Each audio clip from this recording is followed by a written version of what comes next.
टीमें India Pakistan Asia cup विवाद में आमने सामने हैं। टीम इंडिया ने फाइनल में ट्रॉफी लेने से इनकार किया। मोहसिन नकवी ट्रॉफी और मेडल लेकर पाकिस्तान चले गए। सूर्य कुमार यादव ने फाइनल से कुछ दिन पहले पाकिस्तान क्रिकेट बोर्ड के अध्यक्ष मोहसिन नकवी से हाथ क्यों मिलाया? बीसीसीआई का नियंत्रण, विकेट के बाद इशारे और रणनीति पहले से तय। और आने वाले संडे 5 अक्टूबर वुमेन्स वर्ल्ड कप में इंडिया पाक मुकाबला होने वाला है। दोस्तों, एक बड़ी खबर सामने आ रही है। पाकिस्तान वुमेन्स क्रिकेट टीम की पूर्व कप्तान सना मीर कमेंट्री के दौरान एक ऐसा बयान दे बैठी हैं जिससे नया विवाद खड़ा हो गया है। क्या है पूरी डिटेल आगे आपको बताएंगे, पहले आप ये रिपोर्ट देखिए। एशिया कप की ट्रॉफी कौन देगा और कौन लेगा, ये सिर्फ एक खेल का मामला होना चाहिए था। लेकिन जब क्रिकेट इंडिया और पाकिस्तान के बीच हो तो ये महज खेल नहीं रह जाता, ये राजनीति, कूटनीति और इमेज का सवाल बन जाता है। फाइनल मैच से कुछ दिन पहले भारतीय कप्तान सूर्य कुमार यादव ने पाकिस्तान क्रिकेट बोर्ड के अध्यक्ष मोहसिन नकवी से हाथ मिलाया। लेकिन फाइनल के बाद जब वही नकवी स्टेज पर ट्रॉफी देने के लिए खड़े थे तो भारतीय टीम वहां जाकर लेने से बची। अब बड़ा सवाल यही है, अगर रिस्पेक्ट नहीं देनी थी तो फिर पहले हाथ क्यों मिलाया गया? यहाँ पर सवाल खिलाड़ियों पर नहीं उठता, खिलाड़ियों के पीछे हमेशा बीसीसीआई खड़ा होता है। पूरी टीम इंडिया बीसीसीआई के इशारों पर ही चलती है। सैलरी, चयन और करियर की सुरक्षा इसी से जुड़ी होती है। अगर किसी खिलाड़ी ने बोर्ड की बात नहीं मानी तो उसका अगला मैच खतरे में पड़ सकता है। इसलिए असल जवाबदेही खिलाड़ियों पर नहीं बल्कि उस सिस्टम पर होनी चाहिए जो उनके फैसलों को सीमित करता है। मैच के दौरान भी राजनीति साफ झलकती है। विकेट के बाद किए गए इशारे सिर्फ जश्न नहीं रहे, वे संदेश बन गए हैं। हाल ही में हारिस रऊफ ने विकेट के बाद 6 रफल गिरा देने का संकेत दिया और फाइनल मैच में भारत के सीनियर तेज गेंदबाज जसप्रीत बुमराह ने वही इशारा दोहराया।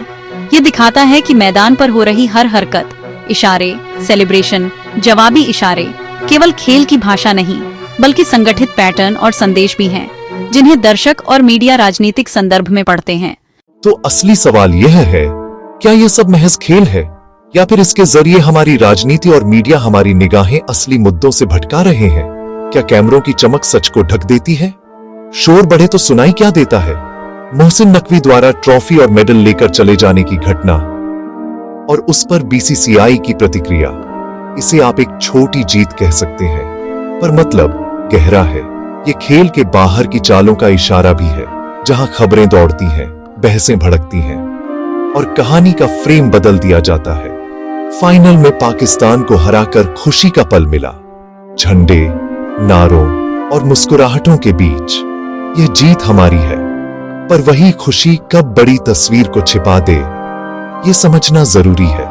क्या असली सवाल बदल दिए गए हैं? खेल को खेल रहने दें और नजरें असली मुद्दों पर टिकने दें।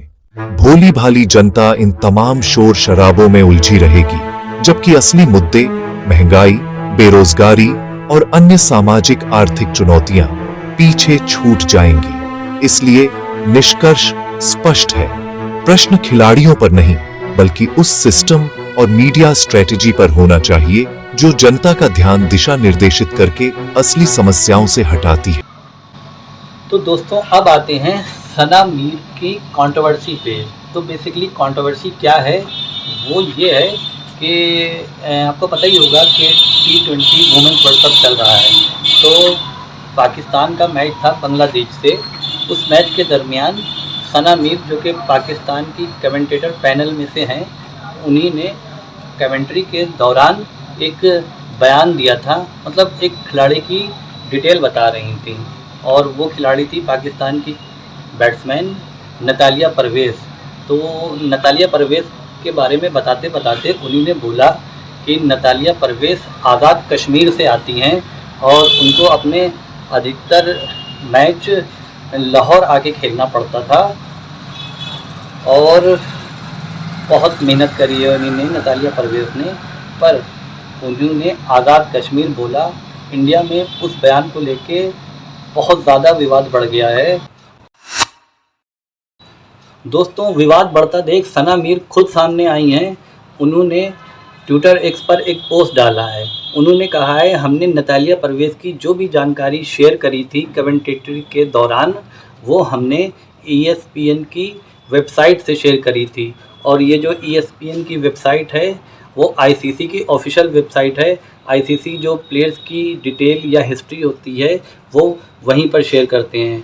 अगर हमने वहाँ से वो कोई जानकारी ली है और आपके साथ शेयर करी है तो वो कंट्रोवर्शियल है, तो उसमें मैं ज़िम्मेदार नहीं हूँ। डायरेक्ट ESPN ऑफिशियल उसके ज़िम्मेदार हैं। अगर उन्होंने वहाँ पे ये जानकारी दी है, अगर आप लोग के हिसाब से गलत है तो उसमें वो लोग गलत हैं, मैं गलत नहीं हूँ। तो यही डिटेल थी अब तक की। आगे कोई भी अपडेट आएगी वो मैं आपको लोग के साथ ज़रूर शेयर करूँगा। दोस्तों, आपको पता होगा कि आज इंडिया वुमेन्स और पाकिस्तान वुमेन्स का मैच है और ये T20 वुमेन्स वर्ल्ड कप के लीग मैच में आज इंडिया पाकिस्तान खेलने जा रहे हैं। तो इस मैच में हम जीत गए तो कोई बड़ी बात नहीं है, हम तो पाकिस्तान को हराते ही रहते हैं। लेकिन अगर हम हार गए तो न्यूज़ यही बनेगी। हम आपको थोड़ा एक एग्जांपल देके बताते हैं कि कहाँ हम गलतियाँ कर रहे हैं और कहाँ नहीं कर रहे हैं। तो दोस्तों, आपने हाथी देखा है ना, सबने देखा होगा। तो हाथी अपने राह पर जा रहा होता है, उसको पता होता है कि हमारा लक्ष्य क्या है, पर पीछे जो छोटे मोटे जानवर होते हैं तो वो उसको परेशान करने की कोशिश करते हैं। हालांकि परेशान कर तो नहीं सकते, कहाँ हाथी और कहाँ छोटे मोटे जानवर, पर वो पीठ पीछे उसके उसको यूँ कह लिए कि मजाक उड़ा रहे होते हैं। मतलब जैसे आपने देखा होगा कि आप मतलब जा रहे हो और कुछ लोग हैं आपस में आपके बारे में बात कर रहे हैं, हालांकि आपका उनसे या उनका आपसे कोई लेना देना नहीं है, पर उनको आपका मजाक उड़ाना है। समझ रहे हैं ना इस बात को? तो इसी तरह हमारी इंडिया और पाकिस्तान की जो कंट्रोवर्सी है वो इसी तरह है कि कहाँ पाकिस्तान और कहाँ हम, है ना। तो हम पहले यही करते थे कि पाकिस्तान कुछ भी बोल रहा है बोलने दो, क्रिकेट बोर्ड कुछ भी बोल रहा है बोलने दो, हम अपनी राह पर चलते थे। पहले हम जवाब नहीं देते थे जैसा कि हाथी करता था, लेकिन अब हम हाथी नहीं रहे हैं। हमारी गवर्नमेंट और हमारा बोर्ड उनको जवाब देने लगा है, तो इसलिए वो हमारे बराबर आने की कोशिश कर रहे हैं। और मीडिया इतना ज़्यादा इसको हाइट देता है तो हमें लगता है कि पाकिस्तान हमारे बराबर है, हालांकि बराबर नहीं है। तो यही गलती है जो हमारी गवर्नमेंट और हमारी BCCI इस समय कर रही है, ठीक ना। चलिए, फ़िलहाल आपको इस एग्ज़ाम्पल से समझ में आ गया होगा कि क्या मामला है। बाकी मैच आप देखिए, एंजॉय करिए, है ना। पर हमारी टीम पर बहुत प्रेशर होगा, बेसिकली वुमेंस टीम पे, क्योंकि भाई जैसा कि हमने आपको बताया कि हम जीत गए तो कोई बात नहीं, हम तो जीतते ही रहते हैं। लेकिन अगर गलती से पाकिस्तान जीत गया तो वही ब्रेकिंग न्यूज़ बनेगी, वो अच्छी बात नहीं है हमारे लिए। बाकी अपना ख्याल रखिएगा, चैनल को सब्सक्राइब कर दीजिएगा और वीडियो को लाइक करना मत भूलिएगा। चलता हूँ, फिर किसी वीडियो में मिलता हूँ, तब तक के लिए बाय बाय।